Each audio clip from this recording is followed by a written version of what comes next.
Ibrahim Traoré did not enter the room. But somehow he was already there. That day at the United Nations, the air itself was holding its breath. No sirens, no breaking news, just a quiet that screamed. Delegates shifted in their seats, papers shuffled, cameras blinked red. Then a voice from Algeria cracked the marble silence, not shouting, not trembling, but carrying something older than politics. "Africa is no longer asleep," he said. And with that the storm began. He spoke not of strategy, but of spirit, not of power, but of presence. And when he said Traoré's name aloud in that room of flags and formulas, something shifted. Some gasped. Some stiffened. But for those who still believe in dignity in deliverance, a question was born. Why would a soldier from the Sahel be praised like a prophet in New York? It was meant to be another speech, another diplomatic dance. But when the Algerian delegate raised his head, the chamber stiffened. He spoke not only of Gaza's agony, but of Africa's awakening. In President Ibrahim Traoré, he declared, "We see the face of a continent that has chosen dignity over dependence." He called him a son of Sankara. He named the mines, reclaimed the troops, expelled the foreign chains, broken not with war, but with will. In that moment, Traoré was no longer just a leader. He was a symbol spoken of in the same breath as Gaza justice and grief. And suddenly the silence that had blanketed the room began to break. Across oceans, across timelines, Africa was listening. There was no army, no decree, no revolution announced. And yet within hours of that speech, a continent began to move. In a dusty village in northern Ghana, a retired seamstress named Ama Mensah turned up the volume on her old radio.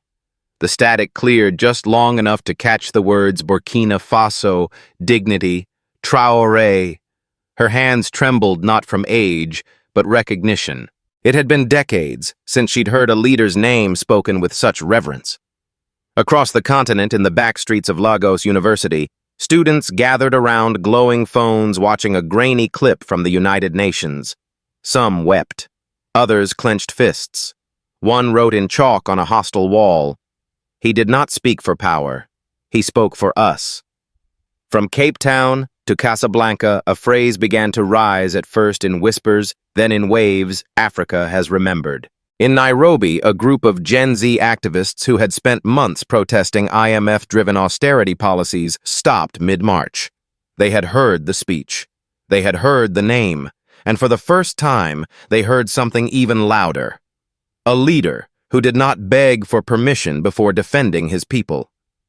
In Soweto, an old man in a brown hat, Elijah Malume, once imprisoned under apartheid, stood before a local community gathering and said, This is what we waited for. Not just freedom, but pride." And it came from Burkina Faso. It was not just the young. It was not just the poor.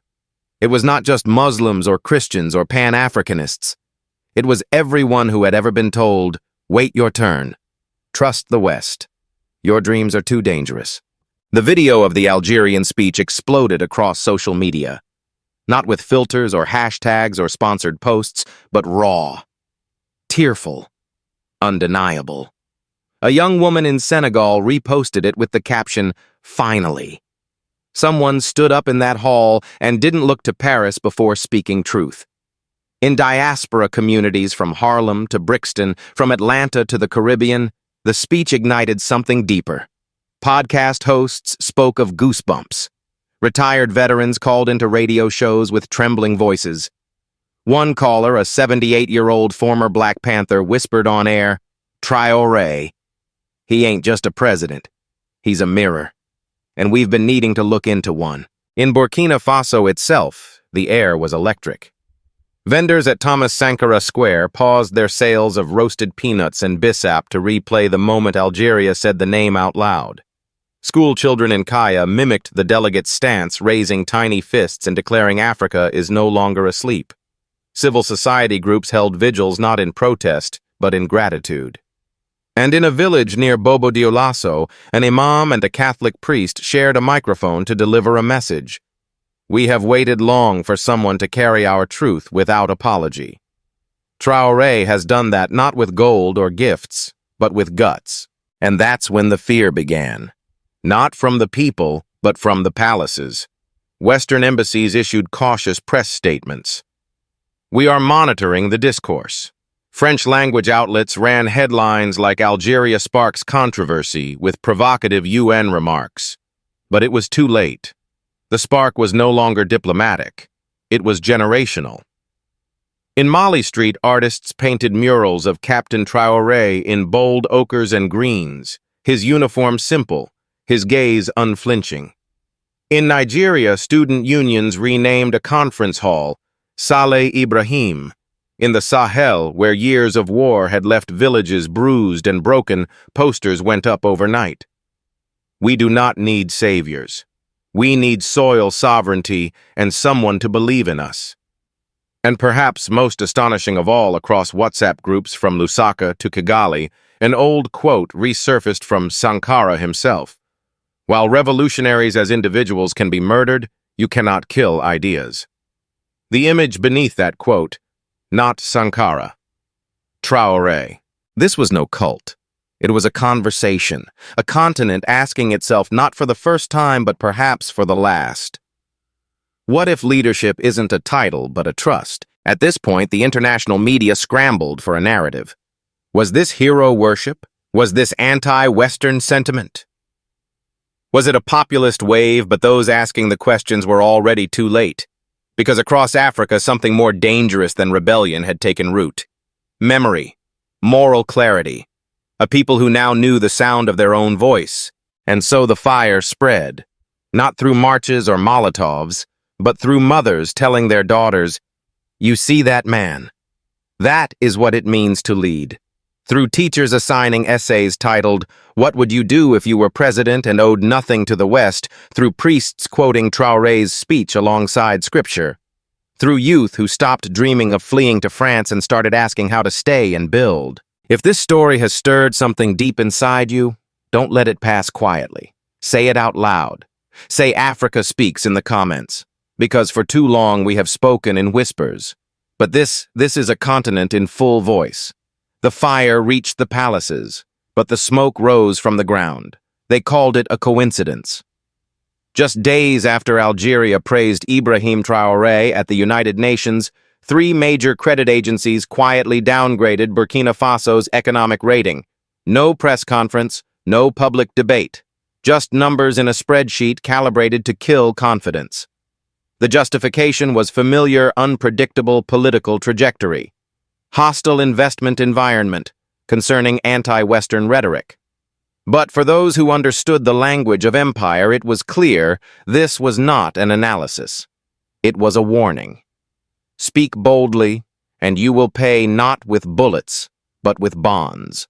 Within a week, 2 European education grants were suspended. A major agricultural deal was reviewed. Western embassies issued subtle travel advisories, and a headline ran in a Parisian newspaper, "Burkina Faso risks isolation under populist soldier." They did not mention that this soldier had just returned 3.8 million hectares of stolen land to farmers. They did not mention the 400 new schools built without IMF loans.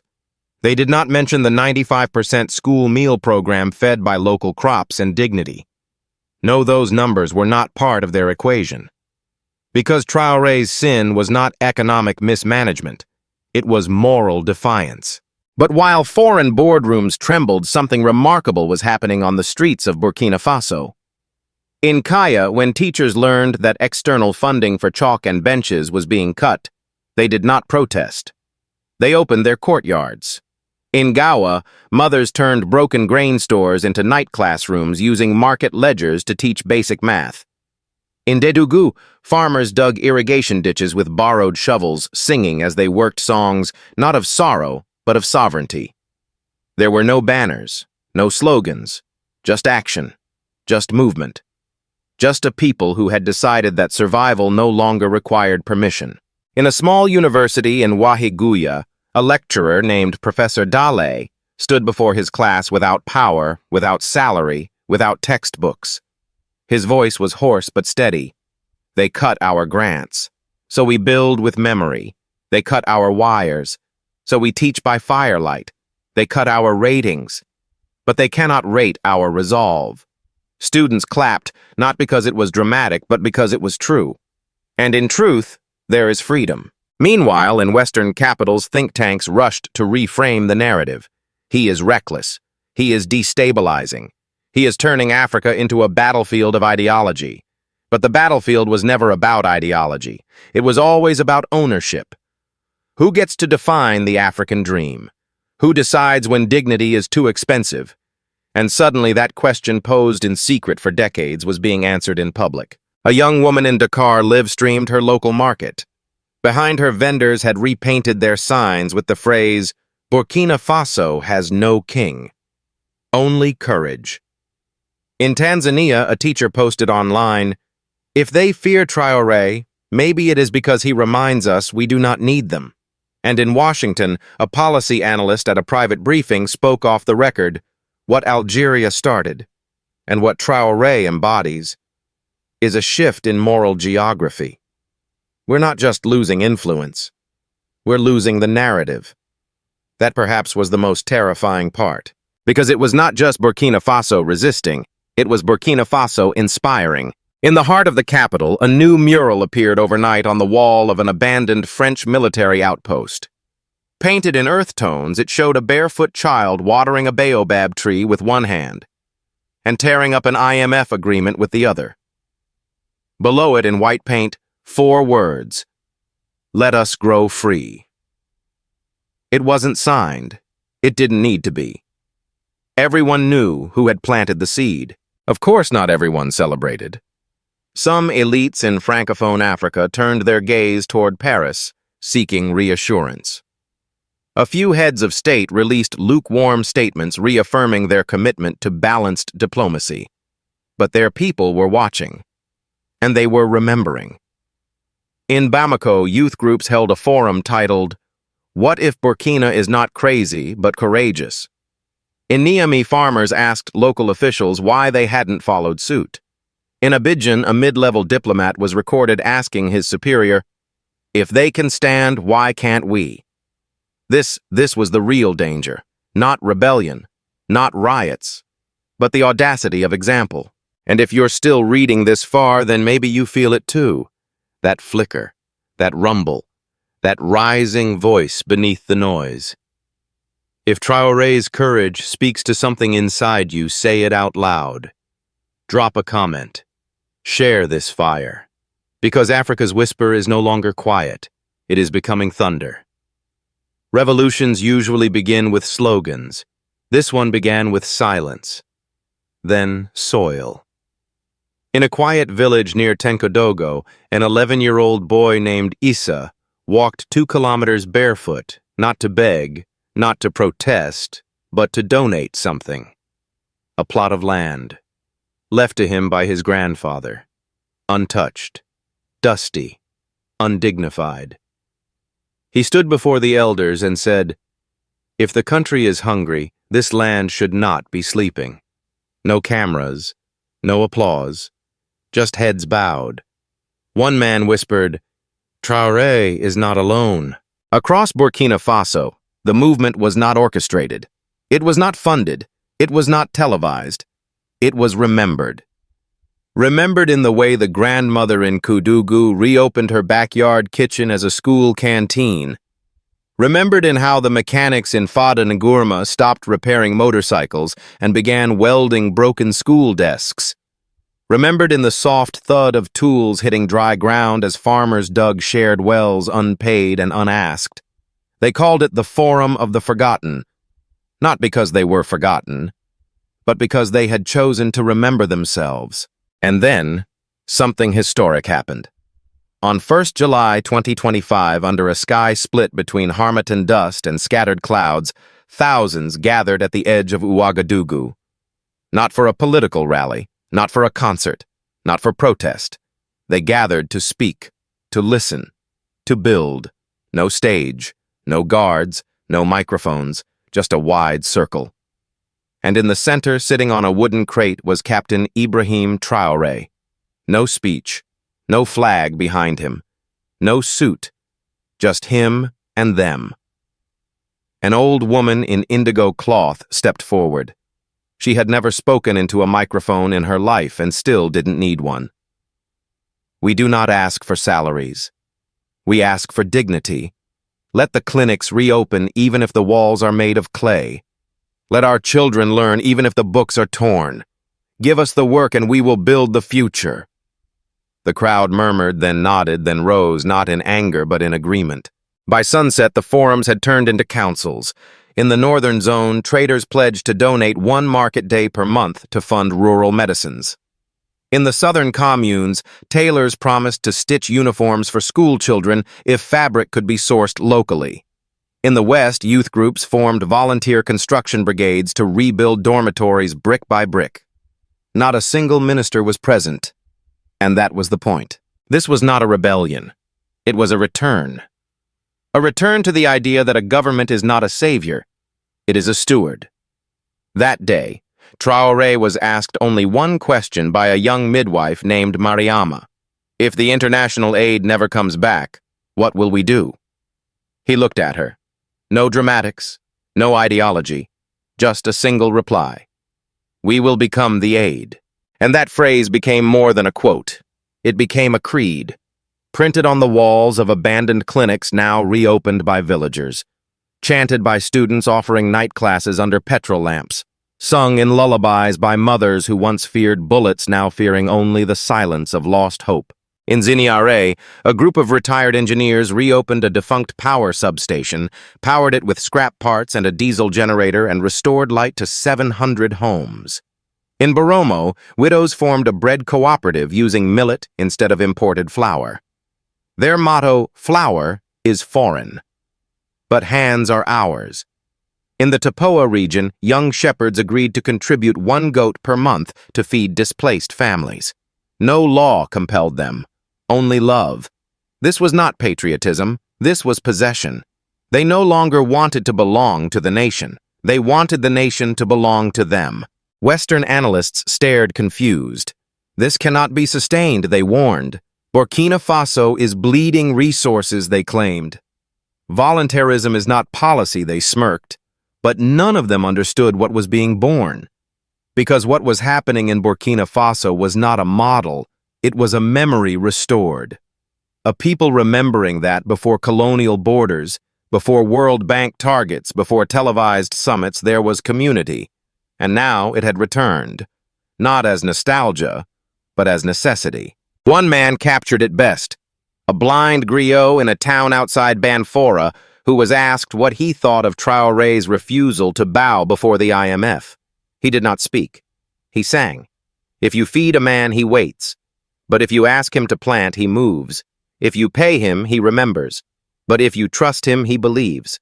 And belief builds what money cannot. If your chest is heavy reading this, it's not sadness, it's memory. If your palms ache, it's not fatigue, it's longing. So tell us, what would you build if no one told you what to wait for? Comment below. Tell your story, because the forums have no border, and Africa's future has no script. They did not applaud. They did not protest. They did something far more revealing. They went silent. Not long ago, they were the loudest in the room. Presidents from neighboring capitals, diplomats in tailored suits, ministers fluent in donor speak. They had warned Traoré is a soldier, not a statesman. He defies timelines, disrespects processes. His model cannot scale. But now, after the Algeria speech, after the forums, after the barefoot policies that built clinics and rewrote dignity, they said nothing. No condemnation, no support, just carefully worded silence, and across the continent everyone noticed. In the corridors of ECOWAS, a leaked memo revealed the anxiety. Criticizing Burkina Faso now risks alienating domestic sentiment. Civil society is shifting. Be advised to maintain neutrality. In the capital of a country once aligned with Western influence, a high-ranking advisor confessed off record, "We underestimated the hunger not just for food, but for pride." And then came the first crack. Mali. Once a cautious neighbor, now declared a joint agricultural pact with Burkina Faso with no foreign supervision. Niger. Previously skeptical, now sent a delegation not to warn, but to listen. Guinea. Quietly reversed its earlier stance on Traore's legitimacy, stating instead, each nation must walk its path with or without applause. Even outside the continent, the language began to shift. In Paris, an editorial once titled Captain of Collapse was quietly retracted. In Brussels, lawmakers debated a re-engagement framework code for "We might need him." At the Vatican, a cardinal known for cautious diplomacy broke precedent. He cited Burkina Faso in a homily on moral governance. His final words, "There are leaders born from ballots, and then there are those born from burden." But perhaps the most symbolic twist came not from policy, but from posture. At the African Union summit in Addis Ababa, Traore was absent. His seat was unfilled. Yet halfway through the session, 6 separate delegations referenced his reforms, not by name, but by echo. We must think local. Let us learn from those who act with courage. There is wisdom in the soil. It was as if saying his name would be too obvious, too dangerous. And yet he was in the room. This was the twist no analyst had predicted. Not a coup, not a collapse, but a quiet coronation. Not because institutions loved him, but because the people had made him untouchable. He was no longer controversial. He was inevitable. And if you see what just happened, drop a comment. Not because we need noise, but because silence is no longer neutral. Say what your leaders won't. Because the continent is watching, and for once it's not watching Paris. They thought we would beg. Instead, we built. They thought we would break. Instead, we bloomed. Not from foreign aid, not from permission, but from the raw, relentless truth we are enough. From the cracked walls of Kaya to the echoing halls of the United Nations, Africa spoke. Not with fury, but with fire. Not in complaint, but in clarity. And the world heard, some in disbelief, some in fear, but millions in hope. Because now the blueprint has changed. Leadership is no longer written in handshakes and headlines. It is planted, watered, shared. And if Captain Ibrahim Traoré taught us anything, it is this: dignity doesn't ask. It declares.